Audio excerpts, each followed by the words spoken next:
Okey, Assalamualaikum. Hari ni kita akan tengok contoh 6, iaitu sebuah gitar rengkai dengan pemanas lampau di mana sistem bekerja secara rengkai sempurna dan kerja yang dilakukan adalah ke atas pam tidak diabaikan. So kalau kau baca soalan, dia kata sebuah loji kuasa steam beroperasi pada tekanan dandang 40 bar dengan keadaan steam bersuhu 450 darjah Celsius dan tekanan pemeluap 0.045 bar. So anggapannya dia kata dekat sini sistem bekerja pada gitar rengkai sempurna dan kerja yang dilakukan atas pam adalah tidak diabaikan. Jadi maksud dia kita kena cari nilai W untuk pam. So soalan yang pertama dia kata lakarkan gambar rajah gitar rengkai. Untuk apa-apa soalan pun memang kita kena lakarkan gitar rengkai baru kita tahu apa yang kita nak carilah. Kemudian kita tentukan nilai-nilai berikutlah. So itu nilai-nilai dia. Yang pertama, kerja yang dilakukan ke atas pam air suaan. Kerja yang dibekalkan ke dalam sistem. Soalan nombor 3, kerja keluaran turbin. Soalan nombor 4, kerja bersih. Soalan nombor 5, kecekapan kita. Soalan yang seterusnya, nisbah kerja, dan soalan yang terakhir, penggunaan steam tentu. Jadi kalau kamu tengok soalan-soalan dia sebenarnya sama saja dengan soalan-soalan yang lain. Cuma apa yang kita nak tengok perbezaan, kita tengok selepas ni. Pertama, kita kena lakarkan gambar rajah gitar rengkai pada gambar rajah CS. Jadi yang ni gambar rajah yang telah dilakarkan lah. So kalau soalan-soalan yang previous ni kita tahu titik 2 tu dia terletak dekat sini. Tapi apabila kita tengok dalam soalan ni, dia kata dia beri titik 2 tu adalah 450 darjah. Dan kalau kita rujuk daripada gambar rajah jadual steam, kita tahu pada 40 bar nilai TS dia adalah 250.3. So nilai kat sini sepanjang garis ni 250 dan 450 ni adalah duduk dalam kawasan panas lampau. Jadi untuk soalan ni kita kena rujuk panas lampau lah untuk dapatkan dia punya nilai dia. Untuk dapatkan nilai T2 tersebut kita akan rujuk pada keadaan steam panas lampau. Yang ini adalah daripada saya ambil daripada jadual saturated steam, water and steam. Jadi kita kena pakai yang satu lagi lah, superheated steam. Okey, untuk kerja yang dilakukan ke atas pam air suaan, tak ada beza dengan soalan contoh 2, di mana kerja pam yang dilakukan pada air suaan tadi kita gunakan rumus P dengan V lah. Kan VF dengan perubahan P. Jadi kita dapat nilai WBFP. So yang ni kamu boleh tengok yang contoh-contoh yang sebelum ni, kaedah dia sama. Tak ada apa perbezaan kat sini. Untuk menjawab soalan yang kedua, haba yang dibekalkan ke dalam sistem. Jadi kita kena identify lah titik 1, titik 2 ni. So kita kena identify titik 1 dan titik 2 sebab Q bekal adalah sama dengan H2 tolak dengan H1. Untuk H2 tadi kita dah tahulah dia duduk dalam keadaan panas lampau pada 40 bar. Jadi yang ni saya ambil daripada jadual steam pada 40 bar.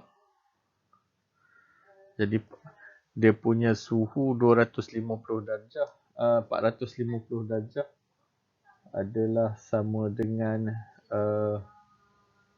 3330. Ni nilai dia adalah 3330. So yang ni adalah nilai kat sini.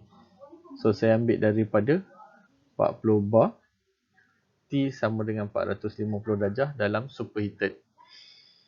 Untuk H4 ni, soalan nombor 4, kita tahu dia ambil daripada saturated sebab dia dalam kawasan saturated. Dan kita tahu HF adalah sama dengan 0.045, kita dapat 140 darjah. So kenapa kita nak dapat yang ni? Sebab kita balik kepada soalan yang mula-mula tadi, kita nak cari nilai H1. So H1 ni kita tahu kita dapat daripada W tadilah. W adalah sama dengan H1 tolak dengan H4. So, kita tahu H1, kita dah tahu kerja pump tadi 4. Jadi dekat situ kita boleh dapat nilai H1 adalah 134 yang ni. So, daripada situ kita boleh carilah H1 dan juga H2.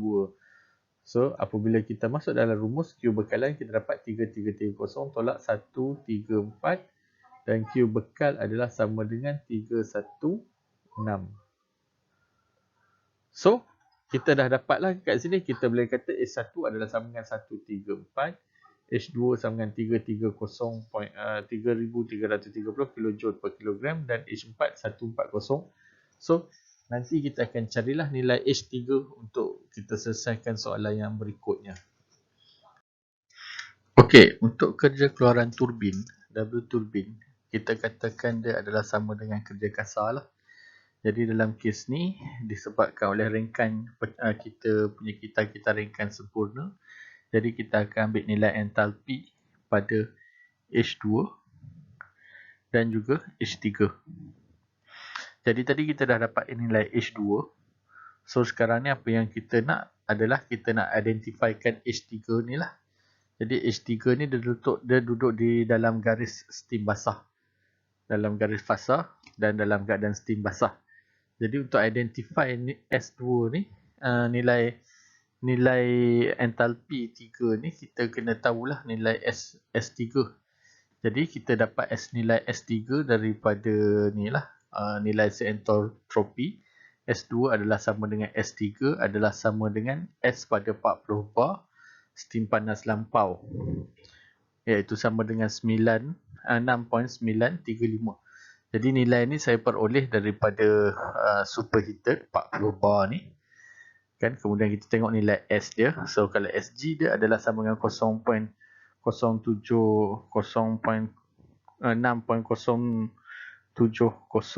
Jadi kalau kita tengok dekat nilai S ni pada 450 darjah, ni dia nilai dia 6.935. So dekat sini kita buah dekat sinilah untuk ini 450 darjah Celsius. Jadi apabila kita dapat nilai S2 ni pada 40 bar ni, dia adalah sama dengan nilai S3 dia dekat 40 bar. So daripada sini kita boleh dapatkan nilai kecekapan kekeringan. So kita nak cari dekat sini adalah nilai X. Jadi nilai X ni kita boleh peroleh daripada rumus ni lah. Kita guna rumus S3 adalah sama dengan SF tambah X3 SFG pada 0.045 bar ni. 0.045 bar. So dekat garis ni lah, dalam kes ni, yang inilah yang kita nak cari. Kita nak dapatkan nilai X ni. So X dekat sini. Okey, macam mana kita nak dapatkan? Macam biasalah, kita akan tengok pada 0.045 bar saturated steam water. Jadi nilai SF kita tengok pada SF 0.45 bar, yang ni 0.041 masuk kat sini. Kemudian SFG dia 7.958 masuk dekat sini. Jadi apabila kita masukkan nilai, kemudian kita manipulate, kita akan dapat X3 sama dengan 0.813. Jadi apabila kita dapat nilai X, kita guna rumus yang sama tapi kita pakai untuk H pula. Jadi nilai H kita tengok pada 0.045 ni. So HF adalah sama dengan 130 sama dengan H4. Kemudian SFG adalah sama dengan 2.24. Jadi kita masukkan nilai kat sini. Masuk nilai ni 150. Kemudian SFG adalah sama dengan 2425. Jadi kita dapatlah H3 adalah sama dengan 2103. Jadi apabila kita dah dapat rumus, kita dah dapat H2 dan H3 ni, kita pakailah balik persamaan yang ke atas ni. Kita pakai balik ke bawah. Masukkan nilai H2 dan H3. So 3330 tolak 2103 Dan kita dapatlah 1227 kilojoule per kilogram. Okey, soalan yang keempat, kerja bersih. So, kerja bersih adalah sama dengan kerja turbin tolak dengan kerja yang dilakukan oleh boiler feed pump. Jadi kita dapat dekat situ 1227 tolak dengan 4. Jadi kerja bersih ialah 1223 kilojoule per kilogram. Untuk kecekapan kita, soalan nombor 5. So, kecekapan kita adalah sama dengan kerja bersih bagikan dengan kerja bekal. Jadi, kerja bersih adalah sama dengan 1223 bagikan dengan suhu bekal ataupun kita kata haba bekal, Q bekal 3196. Jadi, kita dapat 0.3827 darabkan dengan 100%, kita dapat 38.28. 38.27%. Untuk nisbah kerja pula, nisbah kerja adalah sama dengan kerja bersih bahagikan dengan kerja kasar. Jadi kerja bersih ialah 1223 dan kerja kasar adalah 1227. Jadi kita bahagikan, jadi kita dapat nisbah kerja adalah sama dengan 0.997. Untuk soalan yang terakhir, penggunaan steam tertentu. Jadi penggunaan steam tertentu sama juga 3600 3600 bahagikan dengan kerja bersih. Jadi kita dapat 3600 bahagi dengan 1223, kita dapat 2.944 kilogram steam per kilowatt jam. Okey, itu saja untuk contoh 6. Jadi dalam contoh 6 ni kita katakan kerja yang dilakukan oleh pump kita kira. Jadi lepas ni kita akan tengok dalam contoh 7.